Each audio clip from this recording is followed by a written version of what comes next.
Selamat siang pemirsa Breaking News, kembali lagi bersama saya Eka Krisnanda yang tentunya siap menemani istirahat siang Anda dengan berita yang aktual dan faktual.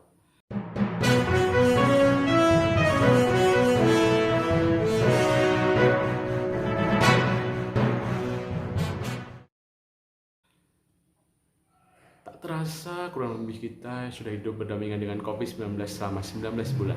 Tentunya kita tidak asing lagi dengan yang namanya lockdown, PSBB, PPKM, dan sejenisnya yang membuat kita jenuh karena kita dianjurkan untuk tetap hidup di rumah saja. Tapi di balik kejenuhan kita semua terdapat dampak positif nih yang sudah terjadi yang mungkin pemirsa tidak sadari. Ternyata kasus COVID-19 di Indonesia sudah menurun amat sangat drastis. Negara tetangga seperti Malaysia pun heran, kok bisa sih Indonesia yang kasus COVID-nya sangat tinggi ini bisa terus secepat itu. Berikut merupakan grafik kasus COVID-19 per September 2021. Dapat dilihat bahwa kasus COVID-19 di Indonesia melonjak tinggi saat bulan Juni dan Juli, namun mengalami penurunan yang sangat signifikan pada bulan September awal.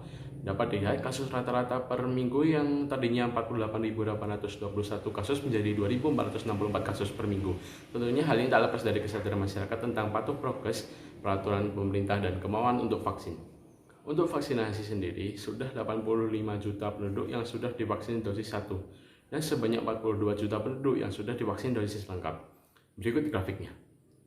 Terlihat grafik vaksinasi dari tanggal 11 Maret sampai 19 September mengalami penaikannya sangat signifikan. Itu berarti masyarakat Indonesia sudah sadar dan paham akan pentingnya vaksinasi. Untuk jenis vaksin, terdapat 5 jenis vaksin yang sudah beredar di Indonesia, yaitu Pfizer, Moderna, AstraZeneca, Sputnik V, dan tentunya yang pertama masuk ke Indonesia yaitu Sinovac. Namun dari kelima vaksin tersebut, vaksin Sinovac dan AstraZeneca lah yang lebih dominan divaksinkan karena kedua vaksin tersebut datang ke Indonesia lebih dulu daripada vaksin lain.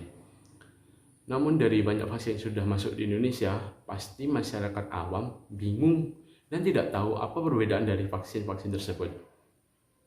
Terdapat sejumlah perbedaan di antara 5 vaksin ini. Perbedaan di antaranya adalah perbedaan berdasarkan cara kerjanya. Untuk itu, mari kita bahas perbedaannya. Sebelumnya, pada dasarnya bisa dikatakan cara kerja semua vaksin itu relatif sama, yaitu untuk memberi strategi perlawanan virus kepada sistem imun kita, tanpa harus melawan virusnya secara langsung. Meskipun demikian, cara menyampaikan strategi tersebut berbeda-beda untuk setiap vaksin. Kita mulai dengan Sinovac. Vaksin COVID-19 buatan China yang menggunakan metode inactivated virus atau virus yang dinonaktifkan. Metode ini menggunakan virus COVID-19 yang sudah dibunuh, yang kemudian dimasukkan ke dalam tubuh manusia. Walaupun non-aktif dan tidak dapat menyebar, sistem imun akan tetap menanggapinya dengan mempelajari cara melawannya. Namun, respon dari sistem imun mungkin saja tidak seampuh jika melawan virus yang masih hidup. Oleh karena itu, tipe vaksin seperti ini memerlukan beberapa dosis supaya efektif. Selanjutnya, terdapat vaksin dari AstraZeneca dan Sputnik V yang menggunakan metode viral vector. Berbeda dengan metode non-aktif virus, metode ini menggunakan virus yang masih hidup namun relatif lebih lemah, seperti adenovirus yang menyebabkan pilek. Virus lemah tersebut kemudian digunakan sebagai tumpangan bagi materi genetik COVID-19 yang akan digunakan sebagai sistem imun untuk menciptakan kekebalan tanpa harus mengekspos tubuh terhadap bahaya dari virus corona yang asli.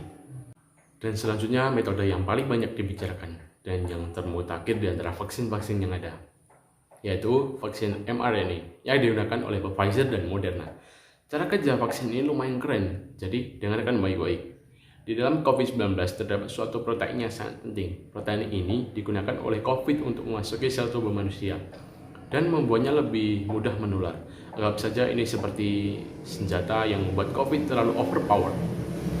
Nah, logikanya adalah jika kita dapat membuat tubuh kebal terhadap protein ini, maka tubuh akan kebal terhadap COVID-19 secara keseluruhan. Yang dilakukan oleh peneliti vaksin adalah mengambil bagian dari DNA COVID mengandung blueprint untuk protein ini, dan kemudian merubah blueprint tersebut menjadi instruksi bagi sel tubuh untuk membuat proteinnya. Instruksi ini dikenal sebagai mRNA, dan mRNA inilah vaksinnya. Lalu, mengapa kita ingin sel tubuh membuat protein ini?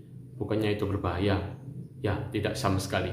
mRNA ini aman karena hanya mengandung instruksi untuk membuat protein itu saja, dan tidak mengandung virus corona sepenuhnya. Jadi, bisa dianggap seperti senjata tanpa tuan. Setelah mRNA masuk ke dalam tubuh, sel tubuh akan mulai membuat protein ini yang kemudian akan ditanggapi oleh sistem imun. Setelah sistem imun berhasil mengajukan protein ini, dia akan tetap ingat cara melawannya, sehingga membuat dirimu kebal terhadap COVID-19.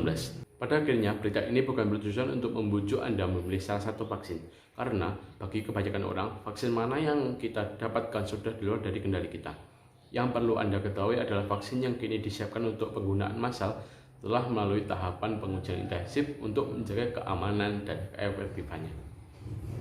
Dan fakta bahwa kita sudah bisa mendapatkan sekian banyak vaksin dalam waktu tercepat dalam sejarah manusia sudah merupakan sisi terang dalam tahun yang sangat kelam ini.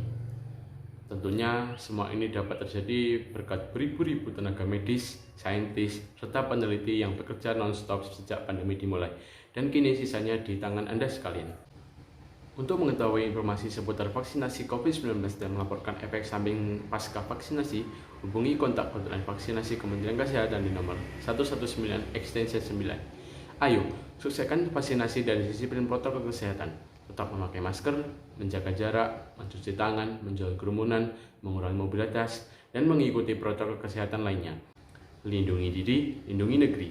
Sekian breaking news hari ini, selamat siang dan sampai jumpa.